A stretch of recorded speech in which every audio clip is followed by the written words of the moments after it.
one thing that must happen. And as I began saying, that corruption is an issue which everybody is talking about.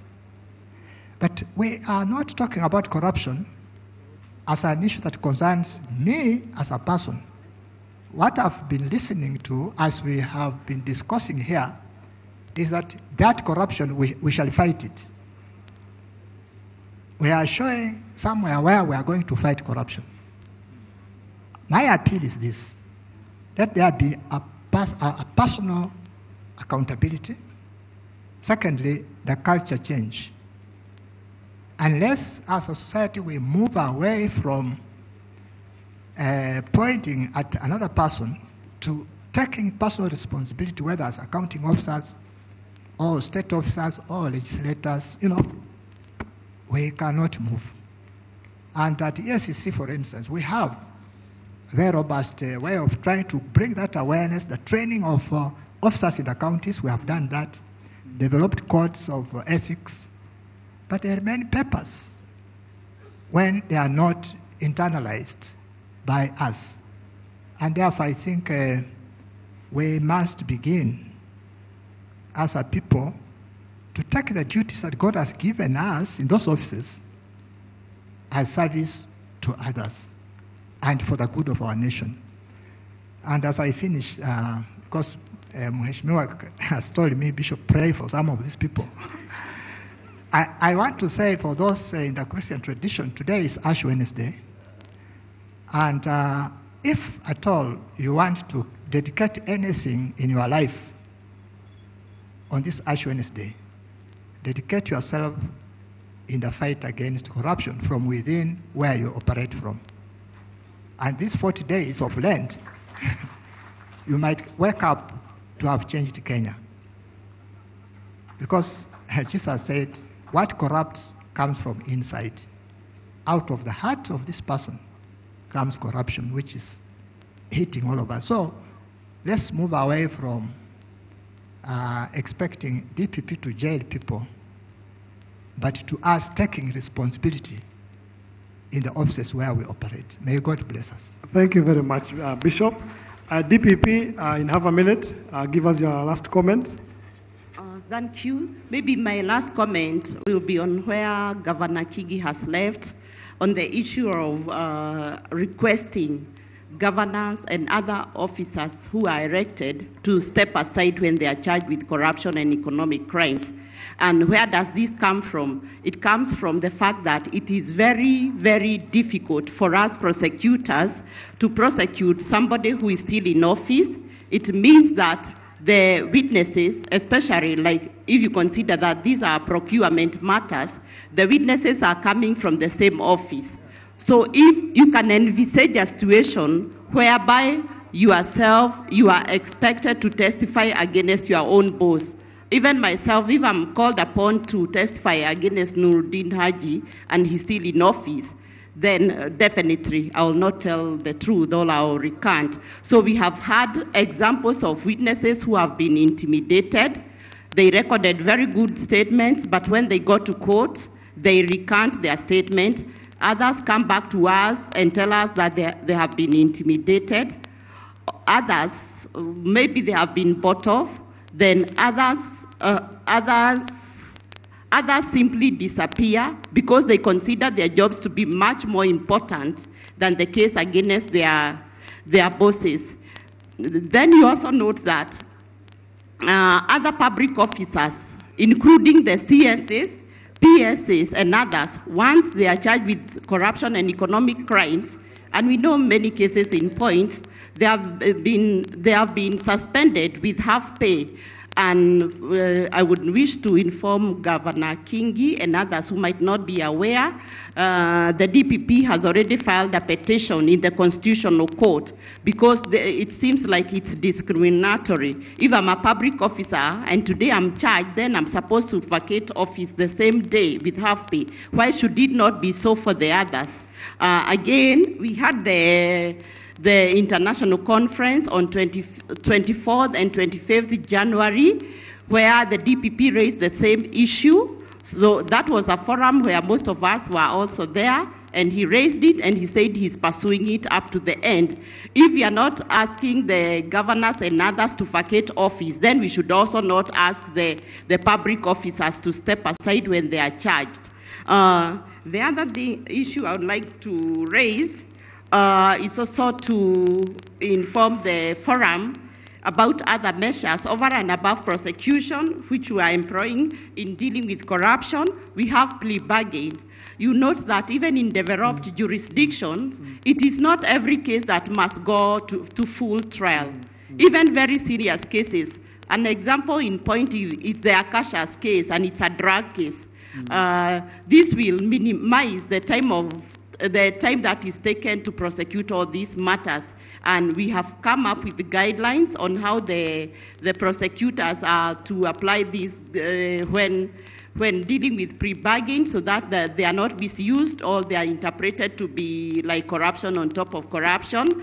A case in point, we have the case of the banks which were involved in the money laundering, or in NYS 1 cases, the National Youth Service cases.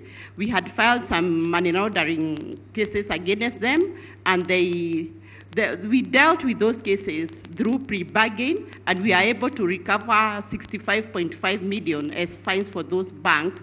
Not that because they took the money, but they allowed suspicious transactions to go through without informing or informing the FRC, the Financial Reporting Center. Also, alternative to prosecution. That is not pre-bargaining, but it's alternative. A case in point is we recovered the land belonging to the University of Nairobi, which was 2 billion. It's not that we didn't have evidence to prosecute, but considering all the circumstances of the case and the public interest, we thought that it was far much important for the University of Nairobi to get back their land, which they have taken more than, I think, 20 years without utilization. So those are some of the mechanisms we'll be employing. And if you see us employing them, don't say that we have dealt with this case differently from the other. Pre-bargain is welcome by any person who is charged in court. Thank you very much. I'm really from the DPP office. Wanjiru, in half a second. Since you spoke long. This is typical of government, closing out civil society. So I'll take my minutes if you'll allow me. I think by the theme of this conference, there's an agreement that there's a need to mainstream social accountability. It's unfortunate that I'm here talking about social accountability using almost anecdotal evidence as opposed to using concrete evidence. And I'd like to request the Council of Governors, challenge them and invite them to take on board this social accountability agenda and the need to generate evidence around it by using an index, because there are very many aspects that go into building social accountability, and it would be very useful to scorecard the counties in terms of what have they done, so that next conference, even a month to the conference, these findings can be shared for a capacity building purpose, progressive realization purpose, and also for an evidence-based discussion, because then we can talk about facts as opposed to what we are doing right now, which can be quite subjective. So that's my first invitation. Please let's have an evidence-based approach to monitoring and supporting the implementation of social accountability. The second point is that social accountability will not work if corruption is still able to thrive. And a few points on corruption that we would like to see is this issue of conflict of interests, where government officers are continuing to trade with government, has been enabled because of weak provisions in terms of the Public Service Code and the permissions given to public officers in terms of doing their private business. This was not the case. This was based on a commission recommendation in the early 70s. we know it's not working. So we need to go back to the issue of conflict of interest and get something really very clear around that. If you want to be in business, please be a great business person. If you want to be in politics, come into politics and serve people, because that's what it's supposed to happen. Campaign financing, we need that law passed, and we need it passed yesterday, because our problems begin with elections. In fact, social accountability is shown to be ineffective where the electoral process is weak, even horizontal accountability. So I would say, could we also have some strong resolutions that raise the threshold for public office through the clearing certificates? Now that we have intergovernmental cooperation of the anti-corruption agencies, could the clearing certificates please make sense? Because everybody who applied previous elections passed. And then after expensive elections, they go through appeals based on their credibility. Thank you. Thank you very much, Wanjiro. Ladies and gentlemen, we come to the end of our session, quite involving. I'm sure you'd like to have another session, and I'm sure there will be an opportunity in another forum so that we can continue this discussion on accountability. A big applause for the panelists. I've been your moderator, John Mwaneki, the Deputy Governor of Laikipia County, and I've enjoyed chairing or moderating a panel that has even a bishop amongst the panelists. Thank you very much, and God bless you. Thank you. Please let us appreciate the panel. They've done a very good job. They've raised very weighty matters. I'd like to just make two announcements. One is remember to go to the exhibitions and vote so that we know who we are going to give the prizes to, number 1, 2, and 3, and avoid conflict of interest. If it is your county and you can see another one is better, please be magnanimous and vote for the one better and see that as room for improvement. The other announcement is that after this session, we are going to go straight into the next panel. And after the panel, we go to lunch. In the afternoon, after lunch at 2:30, we will go to our respective breakout groups. Agriculture remains here. Health is in the tent that's out here. Water, trade and manufacturing, and housing are at the lower gate. So after lunch, we won't come back here unless we are in the breakout session that's on agriculture. I'd now like to call upon the Vice Chair of the Council of Governors, Governor Mwangi Wairia, to come and take us through the next session. I thank you.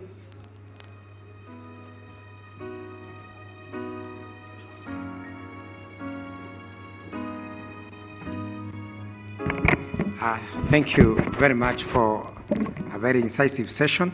Now I'd like to take this opportunity, though not very officially, to recognize the presence of Right Honorable Raila Odinga. He's within our midst, and that's the reason as to why we have this special program. And I think we have 20 minutes to deal with this program, and mine I will guide the program through. And I want to take this opportunity to call upon the host, Governor Ann Waiguru, to come and welcome Baba home. Karibu Ann.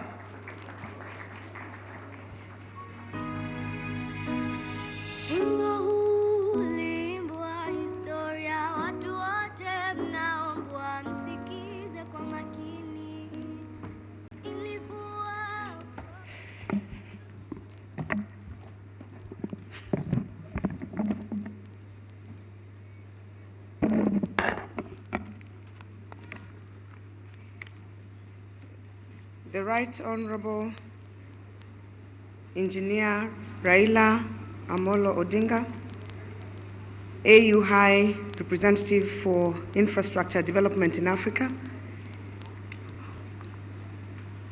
the Chair of the Council of Governors, His Excellency Governor Oparanya, the Speaker of the Senate, Excellency Governors present, all members of Parliament and Senate present, government officials, cabinet secretaries, principal secretaries, all protocols observed. Good afternoon. Allow me to welcome you most cordially to the second day of the Devolution Conference. I am very delighted to see many of us are here, and especially considering that some of us were on our feet until late last night. I was almost fearful that we might derail the Devolution Conference agenda by hosting the gins and boots on the first night of the conference, but this clearly shows that we are a people committed to all things devolution.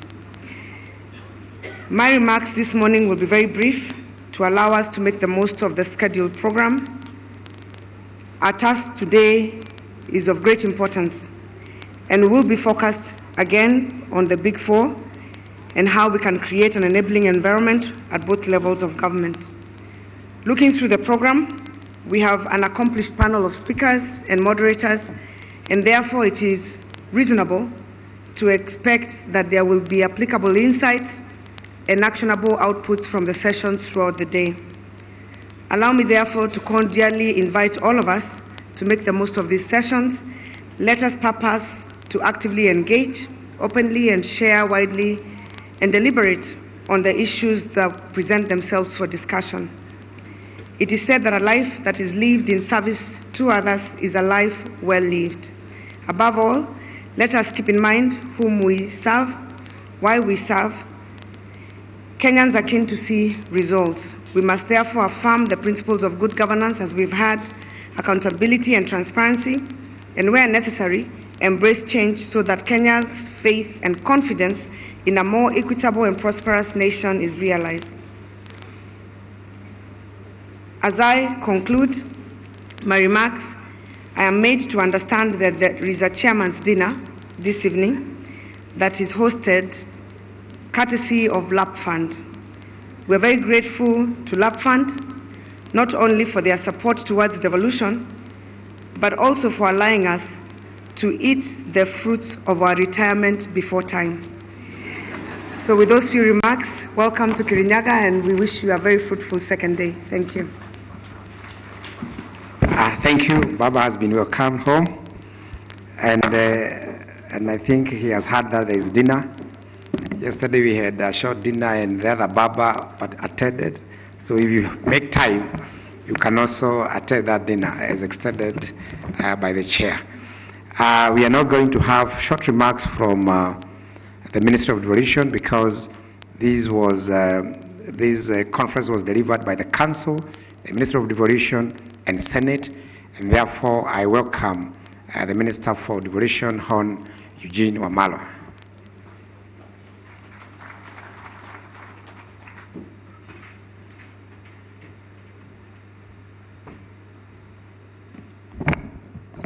Thank you very much, Governor Mwangi wa Iria, Your Excellency, the second Prime Minister of the Republic of Kenya, Excellencies, Governors, all protocols observed. May I take this opportunity on behalf of national government to welcome you to the 6th Devolution Conference. And just to recognize those of us who are here, I think we have our PSS, CSS, please. May you rise, national government officials who are here. May you rise, please. We have our PSS, CSS. Thank you very much for making time to be here. Asanteni sana, ketini. And we last met in Kakamega at the 5th Devolution Conference. And before that, we did meet again in Meru. And I think of all the devolution conferences, the Right Honorable Raila Odinga has always been with us. And today we are very, very grateful that he could make time to be with us again, and we want to welcome him and to also acknowledge his role both as a champion for democracy and a champion for devolution. We all as a nation do appreciate the sacrifices you have made and the contributions you have made to get this nation where it is today. For us to enjoy the fruits of devolution, we are very, very happy that you are here with us. And yesterday, I think we have made quite a lot of progress from yesterday looking at the 6-year journey of devolution, the challenges, the opportunities, and I believe one of the biggest challenges recognized by all who spoke was the challenge of corruption. Today is Ash Wednesday, as His Grace the Archbishop Eliud Wabukala has said. It's the beginning of Lent for the next 40 days, and it's a time for repentance, a time for reflection. And I think from this conference, we want to accept the proposal by His Grace the Archbishop that as a nation, we do reflect on this issue. And as I was reading my Bible this morning and reflecting, I read the book of Jonah, when he was sent by God to Nineveh, and he decided to deviate and to go elsewhere. And when he boarded a ship, there was a storm, and the ship was about to sink. And Jonah, being an honest man, he knew he was running away from God, and he knew that that storm had been caused by him. And if he did not disembark from that ship, the ship was going to sink. So Jonah decided to disclose this secret to those he was aboard the ship with. And he said, unless I leave this ship, you are all going to sink. And those who are with him threw him over into the water. And I think where we have reached today as a nation, I agree with the Archbishop, that I think we have reached that time when we must deal with the challenge of corruption. And if there are Jonas on the ship that might cause Kenya to sink, I think the time has come to throw them off the ship.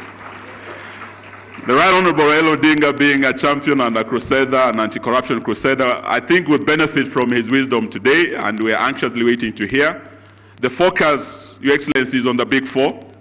From last year, we agreed to build a partnership between national government and the county governments, and our development partners and private sector. This conference, again, we are focusing on the Big Four, and they are all doing very well. And Your Excellency, we want to hear from you today. The only thing I want to agree with is the issue raised by Governor Nanok. Governor Turkana County yesterday spoke here. And he said for us to realize food security, for us to remove Kenya from the shameful list of the food insecure nations of the world. Amongst the Big Four, the issue of food security cannot be realized without water. We must find a way of ensuring that we increase our water harvesting and storage capacity as a nation. We know that the most, I would say the infamous thing in Kenya today is a three-letter word called dam. Nanok spoke about it yesterday, and we know that there's a lot of cynicism against dams. We've heard about what our parliamentarians have said, but I just want to urge at this conference that any nation that has realized food security has done so by building water reservoirs, by ensuring they have enough water to irrigate their lands. So let us deal with corruption as a challenge, facing the Big Four, facing devolution, facing food security, but let us build our dams so that we are able to increase acreage under irrigation and to realize food security. We cannot do it otherwise without water. Let me end by saying that it is a challenge, but as a nation we have overcome challenges before. Right from 100 years when we were building the Kenya-Uganda Railway, those who are building the railway were accosted by the man-eaters of the Savo. They did not turn back to Mombasa and say, we cannot build the railway because of the man-eaters of the Savo. They say they would deal with the problem of the man-eaters of the Savo, but the Kenya-Uganda Railway must be built. And they were able to do it. Let us apply the same principle to the dams. Like we dealt, if we could deal with the man-eaters of the Savo, I believe we can also deal with the dam-eaters of Kenya and build our dams. Thank you, God bless. Thank you very much, Waziri Eugene. Senate has been a very close partner to us. They were a co-chair in the preparation of this conference. And I want to note that we have been working very closely with Senate as county governments since Ken Lusaka took over. And at this point, I want to welcome the Speaker to the Senate, Honorable Senator Kenneth Lusaka.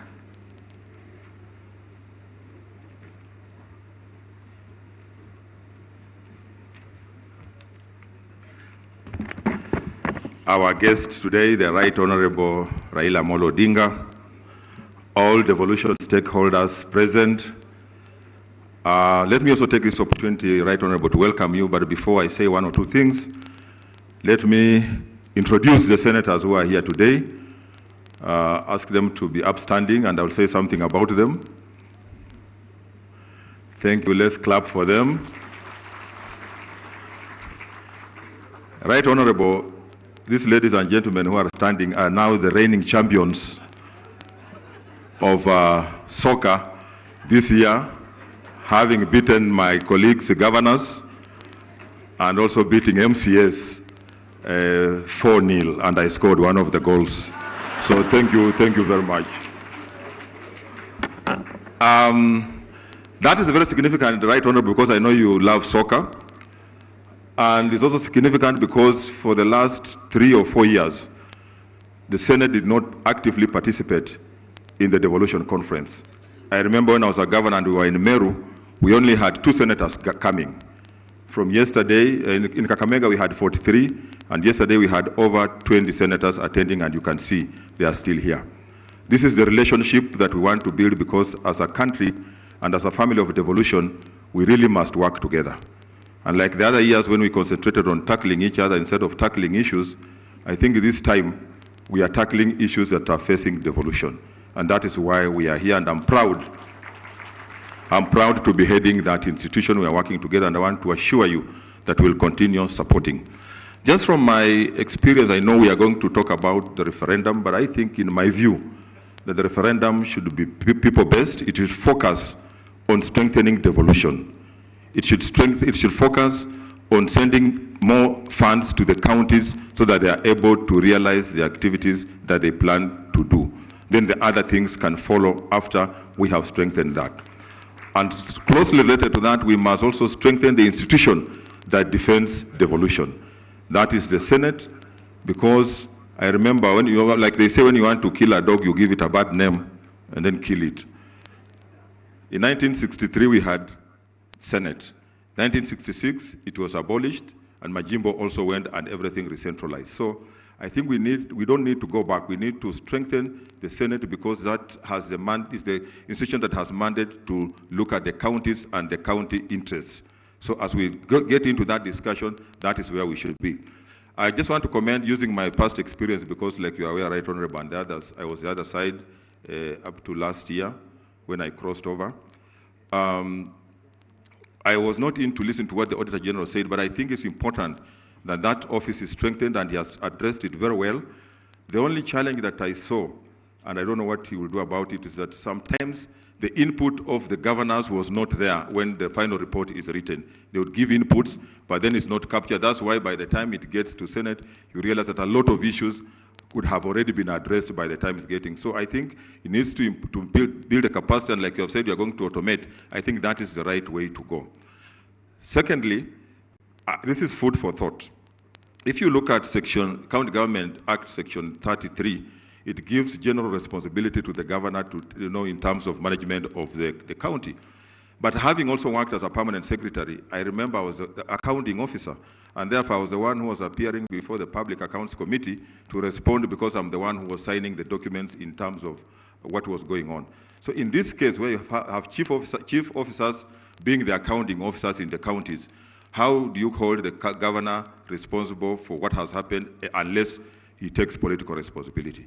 This is just food for thought. These are areas that we need to interrogate and find out either you change the law to make the governor an accounting officer. And remember, it's also dealing with the policy, or the chief officer, who is the accounting officer, then takes responsibility because on the operations of the day-to-day running of the counties. These are areas that we need to look at. As I conclude, I still want to insist that you are here, Right Honorable. We know what you have, the role you have played in strengthening democracy in this country. If we want devolution to work, like I said yesterday, we must build the capacities of the county assemblies and give them financial independence for them to be able to carry out their oversight without relying on the executive for them to perform their work. You can imagine where the executive has taken the MCAs to Mombasa and they're supposed to write a report. The answer to that report is obvious, because he who pays the piper calls the tune. With those very many remarks, I say thank you very much and God bless you. Feel most welcome. Thank you very much, Ken. We also want to recognize that you have very many MCAs. They are a backbone, and I want all of them to rise and welcome Baba. MCAs, they're in their thousands, and they most heartily welcome you. Thank you very much, MCAs. We also recognize, we clap for them. We also recognize that we have MPs and former MPs here. Sometimes we can deal with senators and fail to recognize that we have MPs. I can even see some from where I'm seated. National Assembly. I miss language, so National Assembly. I think we need to recognize them, both serving and former. I can see. Thank you very much, members of National Assembly, for attending. That's a serious show of partnership, because we usually deal with senators, but we are happy and we wish next time you come in more numbers. I think at this juncture, I want to welcome my chair, Honorable Wycliffe of Paranya, to give the welcome remarks on behalf of the council, and welcome Bamba. Karibu, Chairman.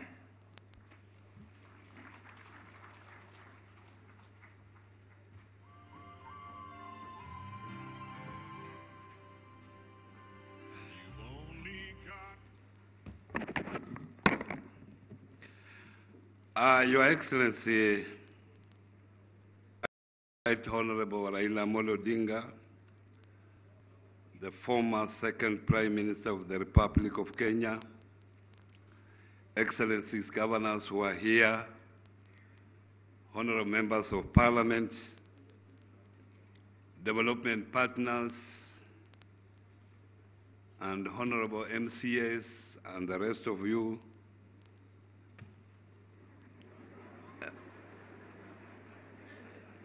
I want to take this opportunity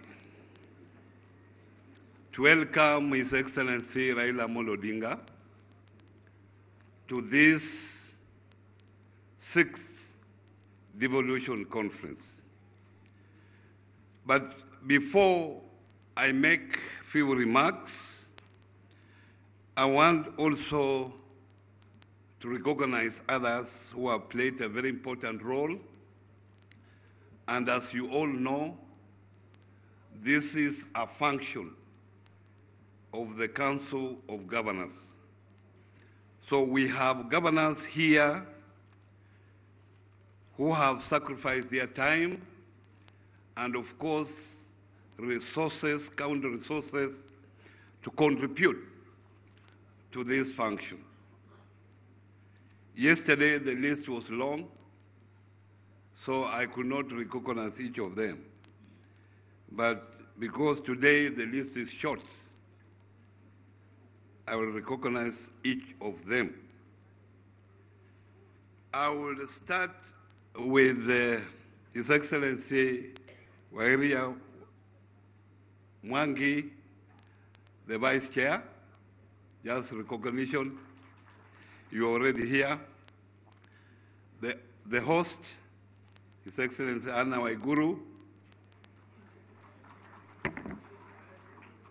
Her Excellency. His Excellency Professor Kiboza Kibwana Makweni. His Excellency Kiraitu Murungi, Meru. His Excellency Ojamong, Sospito Ojamong, Busia.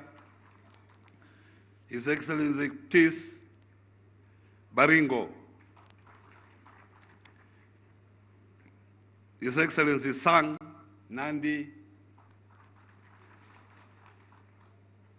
His Excellency Professor Longa Puo. Difficult name, difficult man. West Pokot. His Excellency Kingi. Kilifi,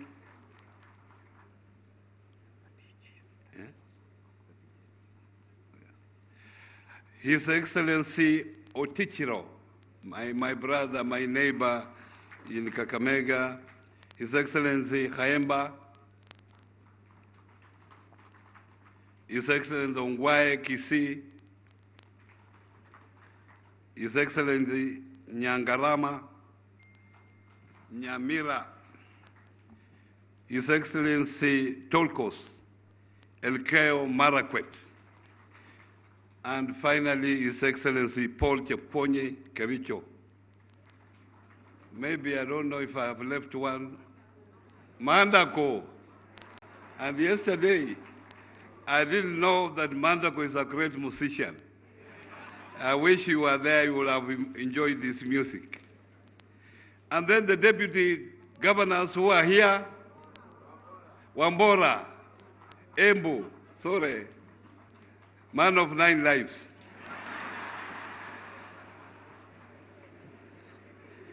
The deputy governors who are here, can you be upstanding? All deputy governors, I'm sorry, yesterday I could not recognize you. They are there in numbers. And then let me officially also recognize the MCAs. MCAs who are here, can you stand? Oh, it's a half of the whole. I want also to recognize, without making them to stand, the development partners who have supported us all the way since the first devolution conference. They have been with us, they have worked with us, they have supported us, quite a number of programs, and also the private sector, quite a number of institutions, companies have supported us on this long journey. I have very few remarks to make.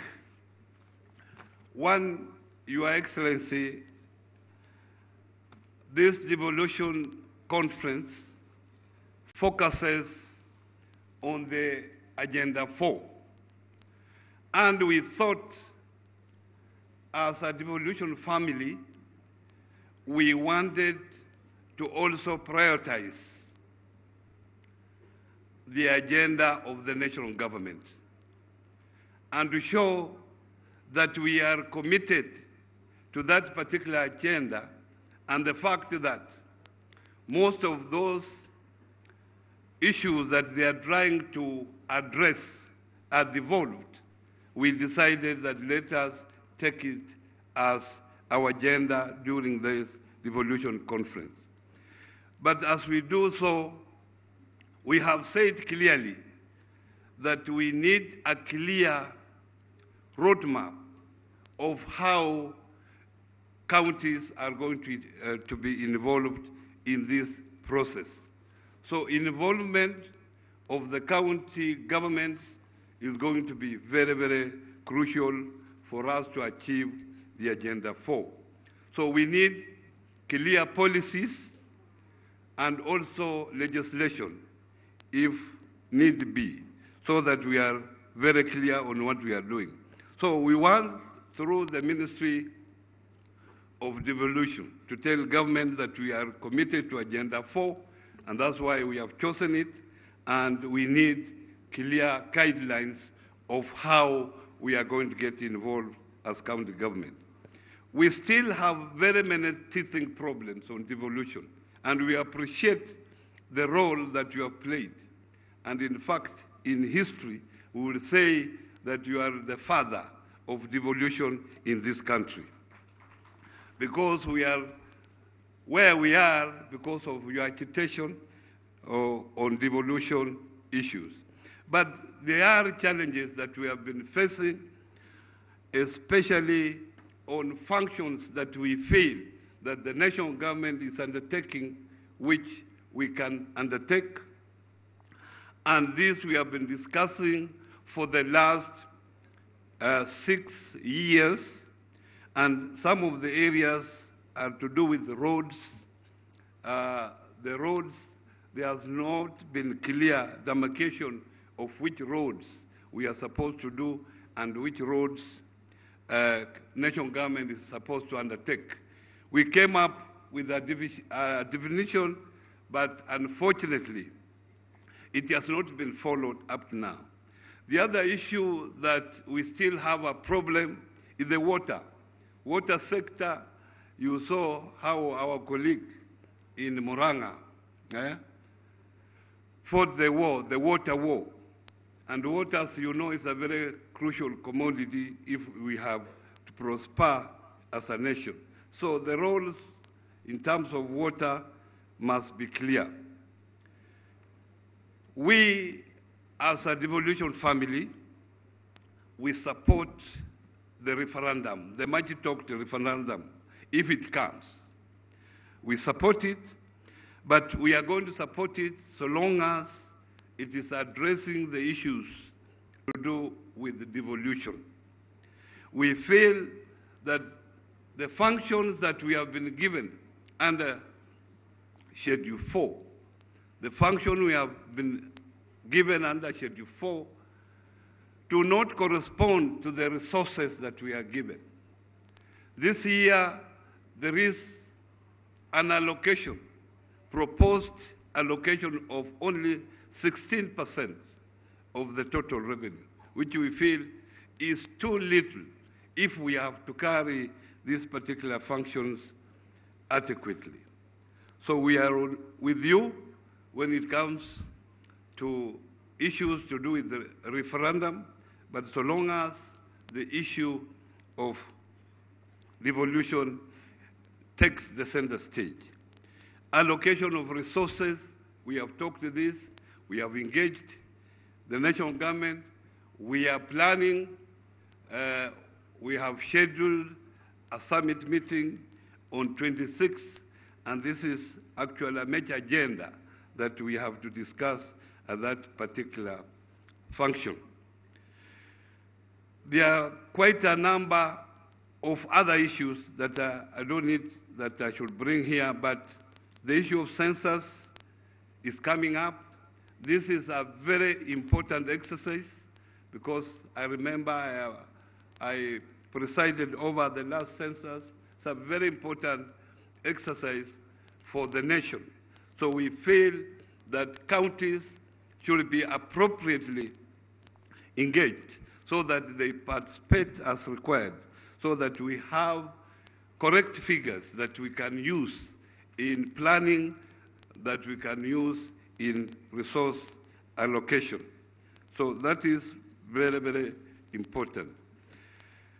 The last issue that we have said, and we continue to say, that we are committed to fighting corruption at the county level. And I think we have said this severally. We are with you, we are with the president on this particular agenda. But so long as fighting of corruption is not politicized, because some of important issues of corruption have been raised in funerals, and this trivializes the entire process of fighting corruption. We should use the existing institutions to fight corruption. And if these institutions are weak, we must find a way of strengthening these particular institutions so that they are able to fight corruption. Citizen participation in governance are critical, and I will urge my colleagues that this should be impressed in all our undertaking at the county level, so that we are able also at the county level to strengthen governance institutions. So whoever comes in, they are strong institutions that can take this country or all the counties to the next level. Otherwise, we feel very proud that you have taken time out of your busy schedule to come out here and join us during this very important occasion. And as my party leader, I appreciate that initially you had counseled that you are engaged elsewhere, but we were able to agree for you to come and address this particular important gathering. With those few remarks, let me take this single honor to welcome Your Excellency Raila Odinga to address the gathering.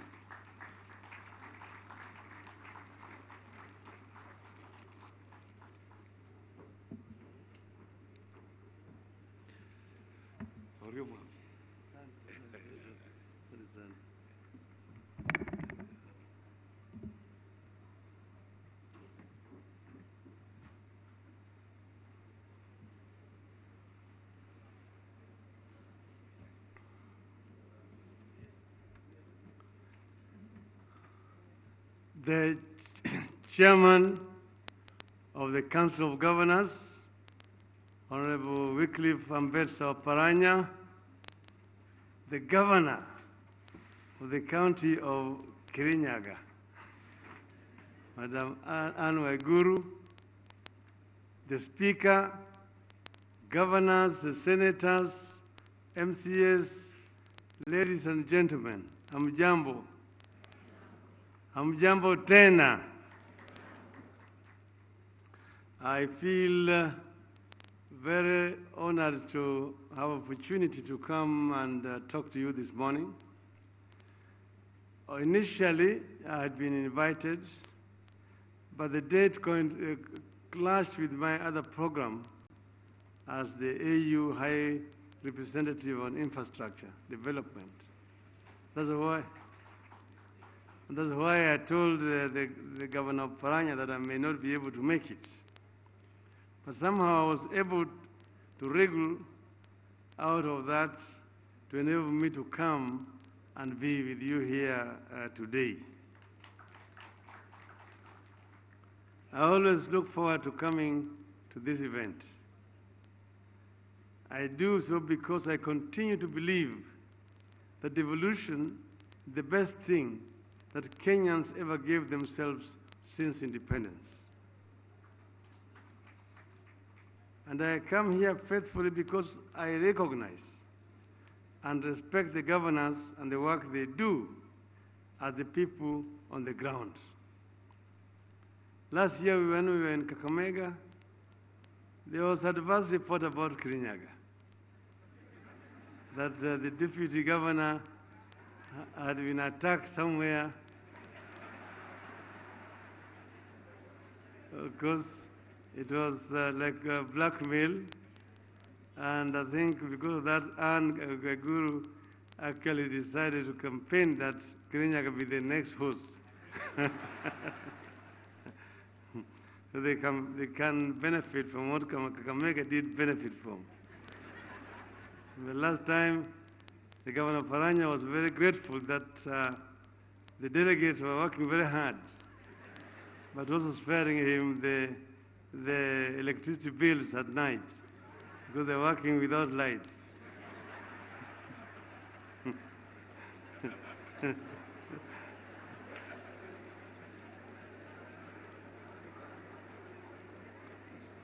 As these people on the ground, governors have a good idea what works and what does not, what should remain and what should be improved and what should be scrapped or discarded outright.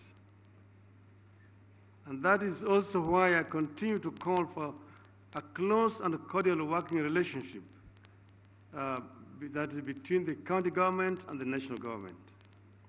When counties are functional, the entire country is functional. So, ladies and gentlemen, in the success story we are witnessing with devolution lies another story that we rarely tell.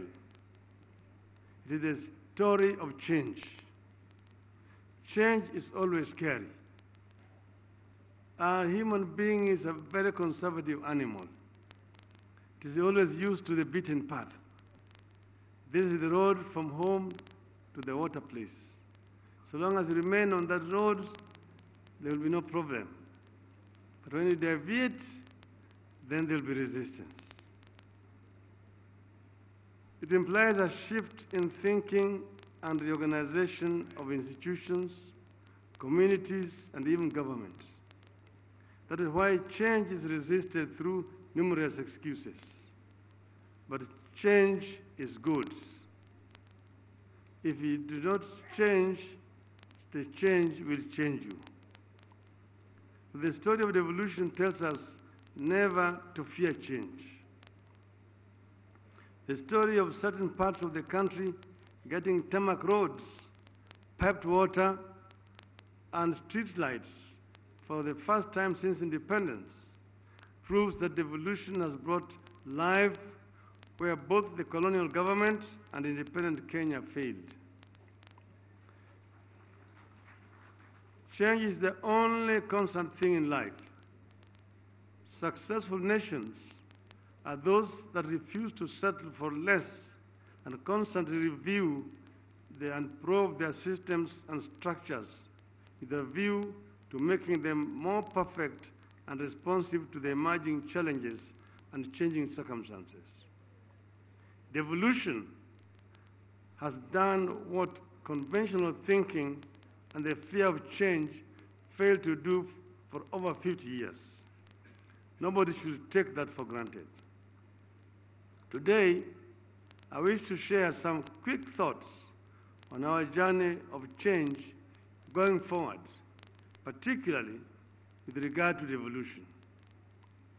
I will be appealing to you to be brave and bold and never fear to push for change just because you will make enemies.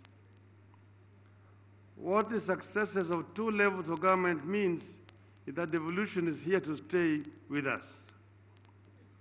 It means that even as we talk of the need for constitutional reforms to perfect and strengthen our governance, devolved units will remain part of the reform structure we intend to create.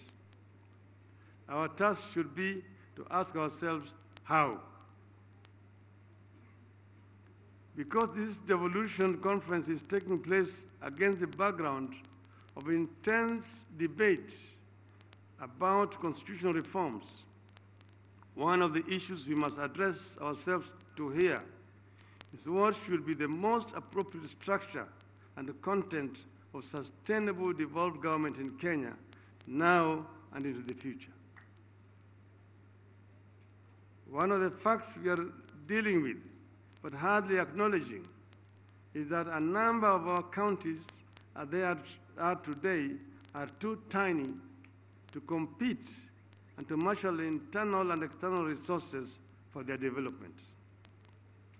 They are small in population, based for agricultural production, manufacturing, innovation, and infrastructural development. I believe our counties will do better were they to be grouped into bigger entities. The creation of regional blocks is a logical response to dealing with this problem of economies of scale in enhancing the potential for development of counties. This forum, the Council of Governors, should robustly consider and debate the need for using the envisaged constitutional reforms to formalize regionalism in law. The need is clearly there. That is why we are witnessing the emergence of regional economic blocks, such as Jomea County, Zapwani, Lake Region Economic Bloc, Mount Kenya and Aberdares Counties Economic Bloc, North Rift Economic Bloc, Southeastern Kenya Economic Bloc, and Frontier Counties Development Council, among others. Formalization of regionalism would not necessarily mean dismantling the counties as they are today. For comparative purposes, we have a perfect example in the US and other countries in Africa, where they have county, federal, and the state governments. Nobody should stifle this debate for fear of change or merely political expediency. In South Africa, they have the county, the provincial, and the national. In Nigeria, they have the county, the state, and the national. We also acknowledge that this gathering has happened without fail for the last 6 years. I congratulate you for keeping it going.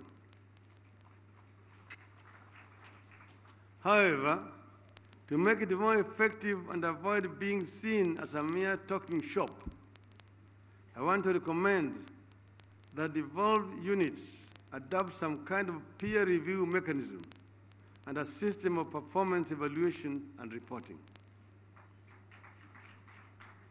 The national government has enthusiastically embraced peer review mechanism and has been recognized in Africa for that. Last month, we were in Addis Ababa, and 4 countries were being reviewed: Angola, Equatorial Guinea, I think it was also Mali, and Djibouti. And it was a very interesting thing to listen to, and the kind of debate that arose as a result of that. The national government, it is in the turn of our counties, to come up with a similar framework for independent assessment.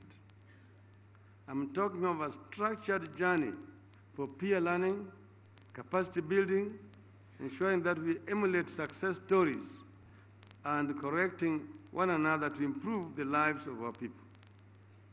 I am not talking of a program for punishing people, the one for identifying strong and positive programs and processes, but sharing them and rectifying our individual weaknesses. It should be open and participatory and should include all stakeholders, including civil society organizations, women, youth, trade unions, and the private sector. I believe that NEPAD officers in Nairobi would only be too happy to work with you on this journey. You remember, during the Grand Coalition government, we introduced a system of performance contracting. And in that process, we were able to review the performance of ministries and grade them, the county councils, the universities, the parastatals, and so on. And it actually helped to improve performance in service delivery in all those institutions. Then there's the question of intragovernmental and intergovernmental relationship as envisaged in the Constitution. We need clearer modalities for embracing, promoting, and institutionalizing the principles of cooperation, collaboration, consultation, coordination, consensus, and concurrence between these two governments. In particular, we need clearer framework for money following functions in a more structured and predictable manner. We need a clearer framework for involvement of county governments in the realization of the Big Four agenda of housing, agriculture, manufacturing, and healthcare. There are far too many gray areas at the moment. Here, we need to call a spade a spade. That most of these Big Four agenda programs are devolved functions.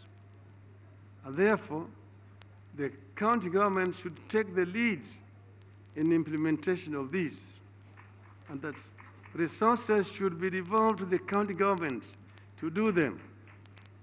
There is no need for enhancing resources at the national level for health, when health is a devolved function. There's no need for the national government to procure medical equipment for the county governments.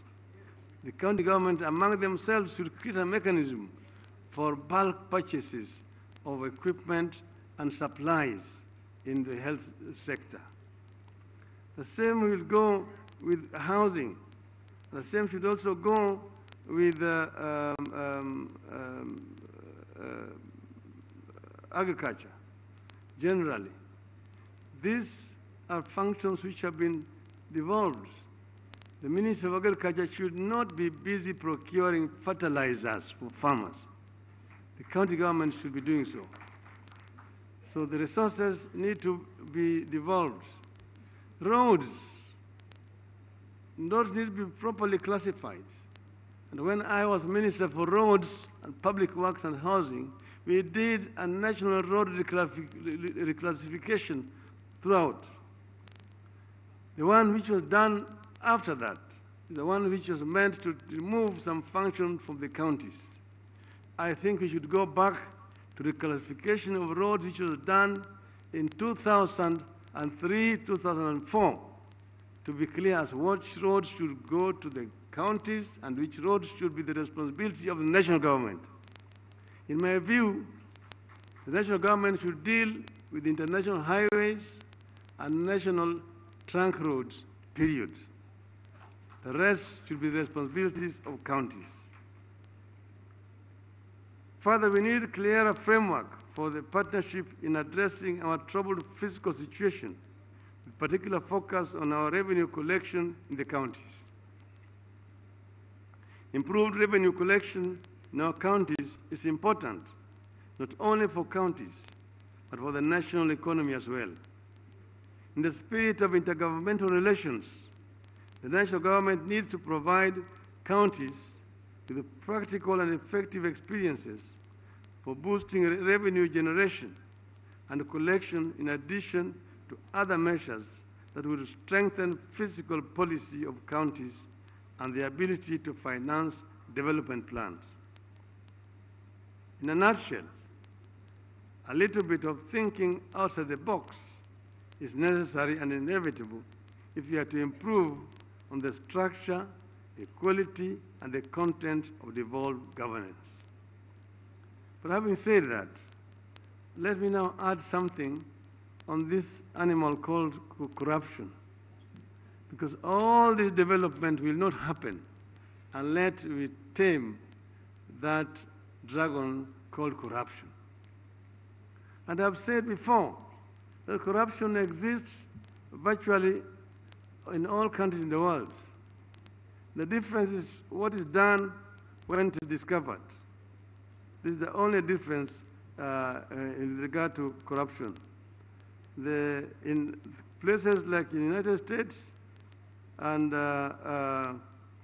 in Europe, when it is found, the action is taken immediately against those who are involved. I'll give you examples. Last month, Egypt's transport minister, Mr. Hisham Arafat, resigned after a train crash in Cairo killed at least 25 and left 50 injured. He was not the driver of the train, but he took responsibility and resigned. Last year, Mohammed Ibrahim resigned as governor of the central bank because of concern that money raised from the sale of land by government could not be fully accounted for.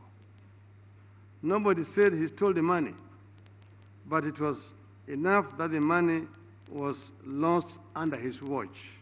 He took responsibility. In August 2018, Indonesia's Social Affairs Minister, Mr. Idris Marham, resigned after being named a suspect by the Corruption Eradication Commission. The minister said that his move to back down from his position was based on ethical and moral reasons. And in November last year, South Africa's Home Affairs Minister, Malusi Gigaba, submitted a resignation to President Cyril Ramaphosa after being accused of corruption. In the letter, Gigaba said, and I quote, "He has chosen to place the interests of the African National Congress, ANC, and the country above his personal interests." And he resigned. So he's taking responsibility.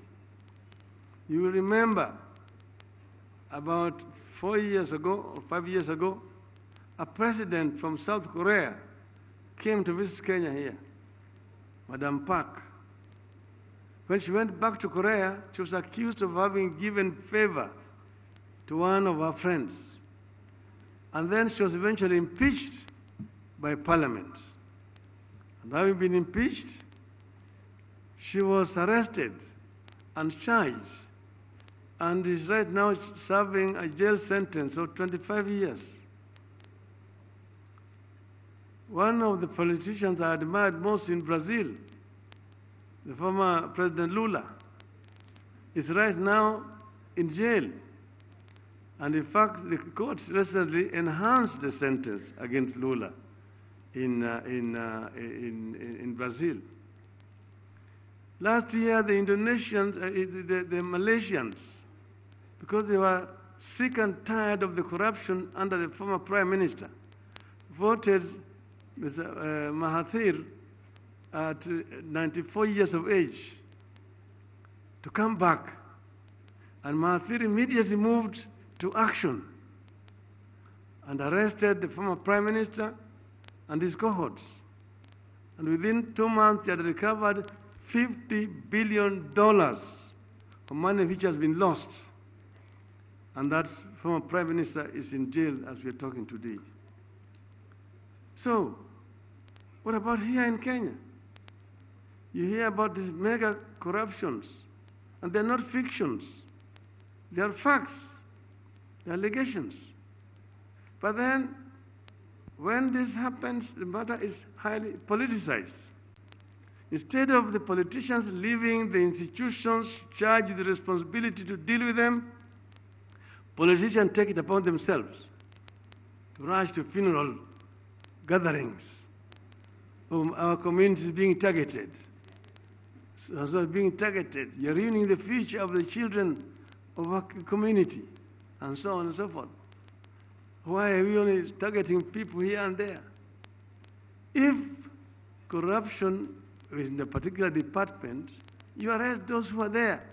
You cannot go and invent other people to balance it, do a balancing act. That, why have you not arrested the Luos here? Why have we not seen a Kalenjin? Why have we not seen a Lohia or a Kikuyu here? No, the Luo who was there is the one who must be arrested, because he's the one who did who did the act. So this is something that must be dealt with. And the politicians must allow the institutions charged with the responsibility to do their work. This is overdue, and it is important. It is important that we address this issue, we allow this institution to function properly. And here, we must also look at the issue of gender. We must ensure also that women are given responsibilities that they deserve in our society.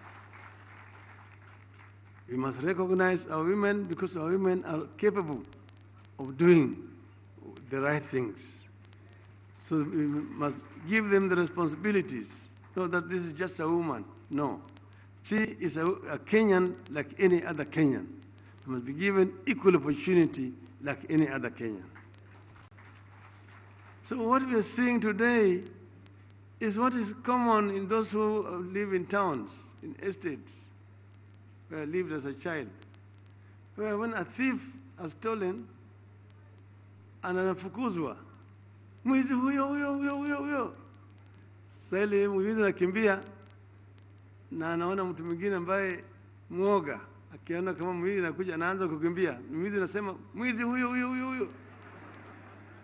He points at the other person. So those who did not know where this thing started chasing the other fellow. who was running because he was fearing the thief was being chased. Eventually he's caught and the poor guy is punished, basically because the thief has run scot-free. If you are talking about the theft of the dams and figures are there, don't come and tell us that it was not 20 billion, it was only 7. Let the investigation authorities complete the investigations. Who are you to tell us? How did you know? You are the thief who is trying to show us that, oh, the other thief running away. Give us a break.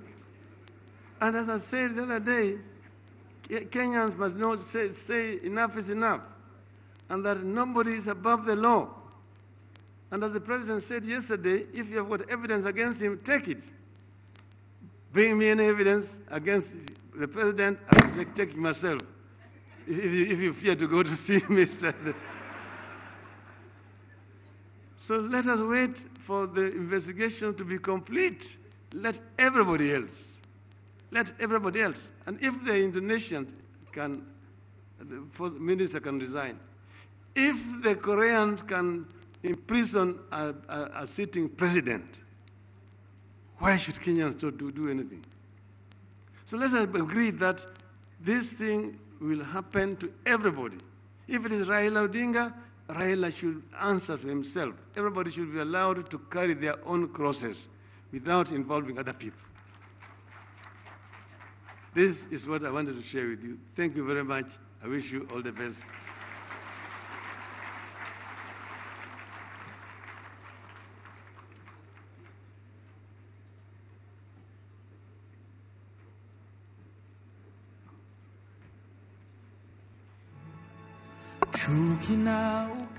Let's stand up, please, for the Right Honorable Prime Minister. And thank you very much. We may get seated.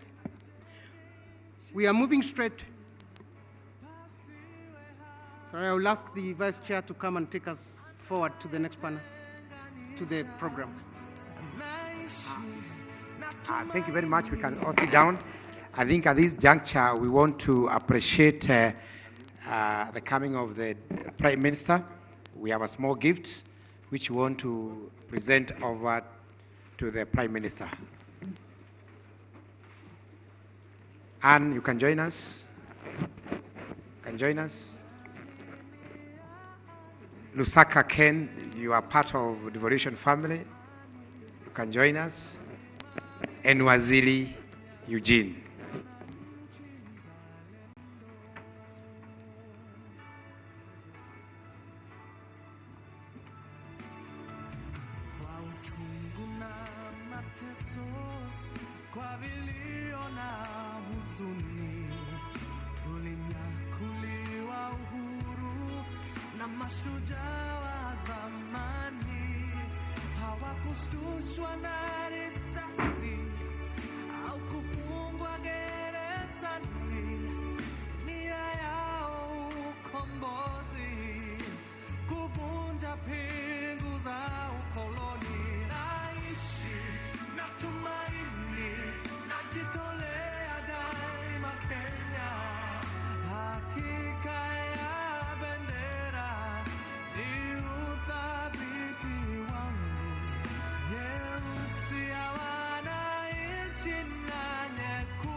That's now a gift from the Council of Governors.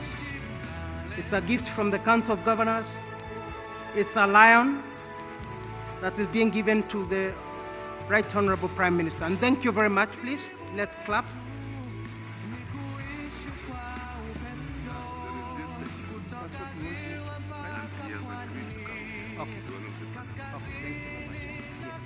So thank you. We are not breaking for lunch, please. We are proceeding on with the session. This is the session on the referendum. This is the session on the referendum, and the Right Honorable Prime Minister is also a panelist in that panel. So I'll ask George Kegoro to come over immediately. We are not breaking for lunch, please. We are not breaking for lunch, please. Those who are moving out, please come back. Please come back. We are proceeding on with the session on the national discourse on constitutional change with the devolution context. Thank you very much. Judge Kagoro, proceed.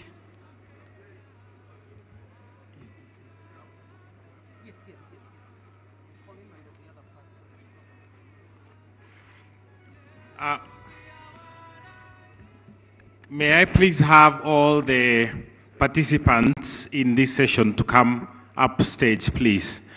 I would like to request His Excellency Honorable Raila Odinga as a panelist in this session to also join us. Thank you very much, sir. Or you can do so once you've recovered, because I think you've been speaking for some time. Maybe we give you a bit of time to recover. But may I have joining me upstage Governors Keretu Murungi and Kivuda Kibwana.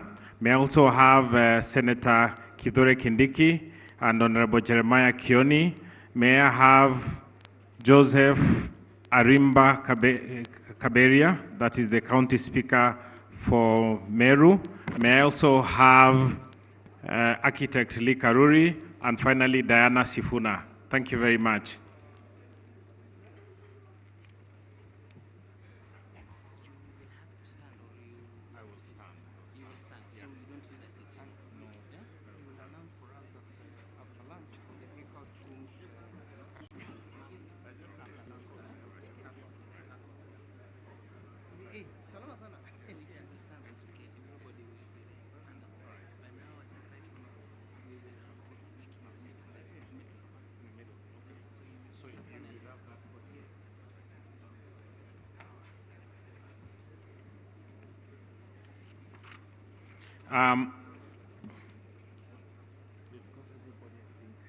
Okay.